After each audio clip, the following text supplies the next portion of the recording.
नमस्कार मित्रमंडळी, मी दीपा गवी स्वागत करते तुम्हा सर्वांचं आपल्या छोट्याशा यूट्यूब चॅनलवरती।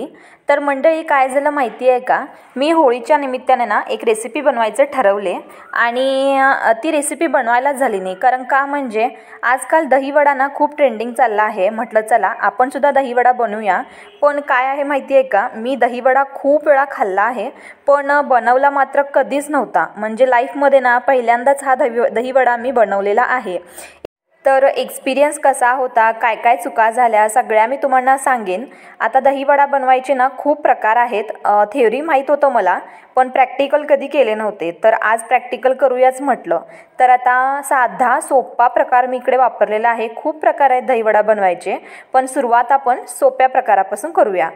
आणि आय होप तुम्हाला हा व्हिडिओ पहिल्यांदा दहीवडा बनवलेला आवडेल। तर आता चला मग सुरू करूयात। तर सर्वात पहिल्यांदा मी उडीद डाळ घेतले 1 वाटी आणि काय केले, उडीद डाळ जी आहे 2-3 वेळा स्वच्छ पाण्याने धुवून ना 7 ते 8 तास याला भिजत ठेवले पाण्यामध्ये। तर तुम्ही हवं असल्यास 6 तास सुद्धा ठेवू शकता। तर आता काय करायचं, उडीद डाळ जे आहेत भिजवलेलं असताना ते मिक्सरच्या भांड्यात घातले आणि त्यामध्ये ना 2 चमचे इतकंच पाणी घातलं आणि पाणी घातल्यानंतर मग मस्त मिक्सरला बारीक करून घेतलं। अगदी रवरवीत नाही ठेवायचं, अगदी असं स्मूथ बॅटर तयार झालं पाहिजे आणि 4 ते 5 मिनिटं ना सतत त्याला एकच डायरेक्शनने फेटत राहायचं। ही महत्त्वाची टिप, कारण मी सुद्धा ही टिप ऐकली होती आणि अप्लाय सुद्धा केली आणि काय रिझल्ट आला पुढे सांगतेच तुम्हाला मी। मग 5 ते 6 मिनिटं चांगलं याला फेटून घेतले आणि नंतर त्यामध्ये मग 1 चमचा जिरं घातले, चवीपुरतं मीठ घातले आणि आलं जे आहे अशा प्रकारे किसून घातले। तुम्ही हवं असल्यास हिरव्या मिरच्या सुद्धा बारीक करून घालू शकता। तर हे तरी मला सोपं गेलं, कारण का म्हणजे आपण मेदूवडे वगैरे बनवतो ना तशाच प्रकारचं बॅटर बनवायचं आहे। तर आता काय करायचं, बॅटर आपलं तयार झालं, मस्त याला मिक्स करून घ्यायचं आणि त्यानंतर मग परत 2 मिनटं मिक्स करत असताना सुद्धा याला मस्त असं फेटून घ्यायचं। जितकं जास्त तुम्ही फेटाल ना बॅटर हे तितके छान आपले वडे फुलफुले होतात। तर आता मी काय केले, हळूहळू हातावरती थोडं थोडं पीठ घेतलं आणि अशा प्रकारे तेलामध्ये सोडले। तर आता तळण्यासाठी सुद्धा का टिप्स आहेत आणि तळताना काय काळजी घ्यायची की तेल जे आहे ते जास्त कडकडीत नसावं, हलकं गरम असावं। बघा इकडे कसे बुडबुडे येत आहेत तसे आले पाहिजेत। तर आता मी सुद्धा पहिल्यांदा बनवत आहे, मला सुद्धा दुख होत होतं की वडे जास्त फुलतात का, किंवा वडे जे आहेत कच्चे राहतात का आतून, किती उशीर याला तळायचं, या सगळ्या प्रश्नांची उत्तरं मला सुद्धा पाहिजे होती आणि ती भेटली। मग मी काय केले माहिती आहे का, वडे तळण्यासाठी साधारणतः मला 4 ते 5 मिनिटं लागली आणि गॅसचा फ्लेम मी कुठेही मोठं केलं नाही, बारीक गॅसच्या फ्लेमवरती 4 ते 5 मिनिटं चांगले वडे तळून घेतले। आतून ना तळले गेले पाहिजेत असे मस्त असे तळून घ्यायचे वडे। तर मी काय केले, आता यामध्ये माझी चूक काय झाली म्हटलात तर मी ज्या पातेल्यामध्ये तेल घेतले ना त्याच्यामध्ये एकदाच हे सगळे वडे घातले।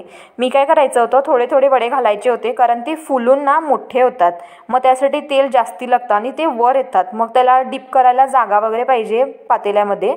आणि माझं काय झालं, पातेलं लहान पडलं आणि वडे मी जास्तीच घातले।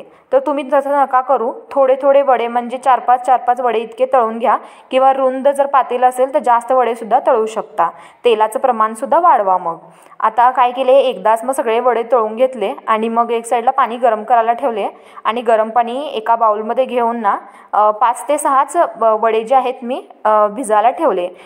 तर पाणी जे आहे ते जास्त गरम नका करू, हलकंसं गरम असलं तरी चालेल आणि अगदी 2-3 मिनिटातच हे वडे जे आहेत चांगले असे म्हणजे पाणी त्याच्यामध्ये मुरतं। मग काय करायचं, हलक्या हातावर वड्यांना ना थोडं थोडं प्रेस करायचं, जास्त प्रेस करू नका नाहीतर तुटतील। माझे 2-3 तुटले सुद्धा, पण त्यानंतर मला समजलं की हलक्या हातावरतीच आपण यामधलं पाणी कमी करायला पाहिजे, म्हणजे पाणी थोडं गाळून घ्यायला पाहिजे वड्यातलं। मग त्यानंतर हळूवारपणे पाणी सगळं गाळलं वड्यातलं आणि मग त्यानंतर दहीमध्ये ना अशा प्रकारे डिप केले वडे आणि मग एका प्लेटमध्ये जे आहेत वडे मस्त असे घातले।